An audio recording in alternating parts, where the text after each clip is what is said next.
Hello అండి.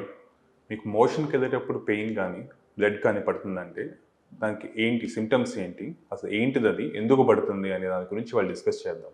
So, మోషన్‌కి వెళ్ళినప్పుడు మీకు బాగా పెయిన్ వచ్చి బ్లడ్ పడుతుందంటే, దానికి most of the common reason is fissure అండి.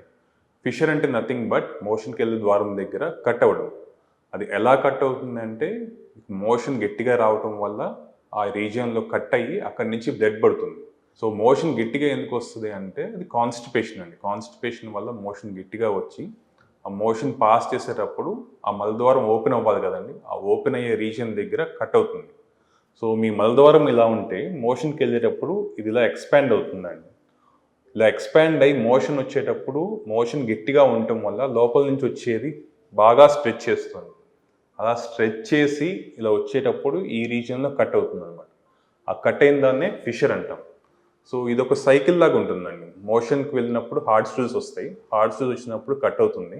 కట్ అయింది కాబట్టి మీకు పెయిన్ అండ్ బ్లడ్ పడుతుంది. పెయిన్ అండ్ బ్లడ్ పడుతుంది కాబట్టి మీరు ఏంటంటే నెక్స్ట్ నుంచి ఏంటంటే మోషన్కి వెళ్ళడానికి ఇబ్బంది పడతారు బాగా. మోషన్ వెళ్ళేటప్పుడు ఏంటంటే పెయిన్ ఉండటం వల్ల మీరు ఫ్రీగా మోషన్కి వెళ్ళలేరు అండ్ ఎక్స్పాండ్ అవ్వదు. అలా ఎక్స్పాండ్ అవ్వనప్పుడు ఏమవుతుందంటే మోషన్ ఫ్రీగా రాదు అండ్ దానికి కాన్స్టిపేషన్ లీడ్ చేస్తుంది. కాన్స్టిపేషన్ కూడా 2-3 డేస్ తర్వాత ఇంకా మోషన్ గట్టిపడి ఇంకా అదే గట్టి మోషన్ మళ్ళీ బయటికి రావడానికి ట్రై చేస్తుంది. అప్పుడు మళ్ళీ ఆ కట్ అయింది హీల్ అవ్వకపోగా మళ్ళీ అది ఓపెన్ అయ్యి మళ్ళీ బ్లీడ్ పడుతుంది. ఇదొక సైకిల్ లాగా ఉంటుంది. ఆ సైకిల్ని బ్రేక్ చేస్తే కానీ దీన్ని ఆపలేము. సో ఈ సైకిల్ని ఎలా బ్రేక్ చేయొచ్చు అంటే ఫస్ట్ మోషన్ గట్టిగా రాకుండా చూసుకోవటం. రెండోది ఏదైతే కట్ అయిందో అది హీల్ అయ్యేట్ చేసుకోవటం.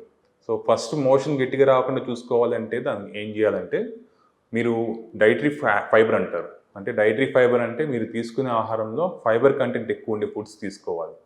రెండోది మోషన్ పల్చగా రావడం కోసం లాక్సేటివ్స్ వాడతారు.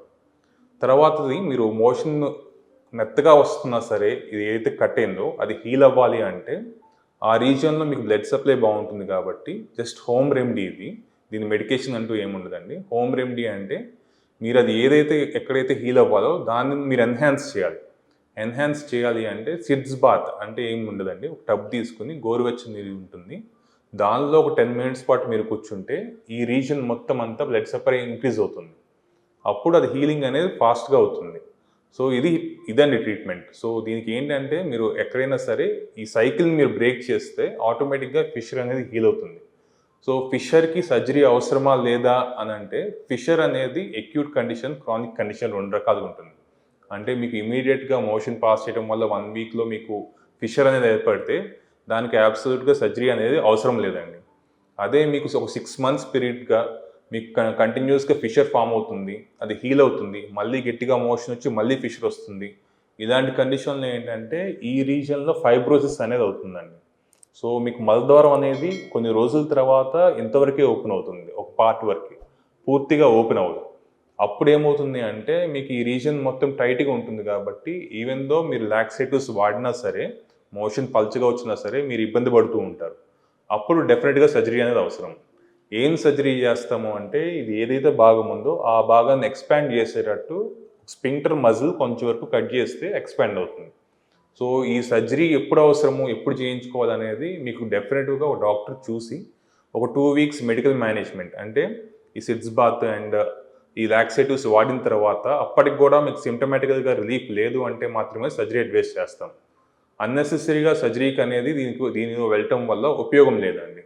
సర్జరీ మీరు స్పింక్టర్ కట్ చేశారు, ఈ ఫిషర్ ఏదైతే ఉందో అది నార్మల్గానే హీల్ అవుతుంది అనుకోండి, ఇంకా మీరు డ్యామేజ్ చేసినట్టు అవుతుంది స్పింక్టర్ని.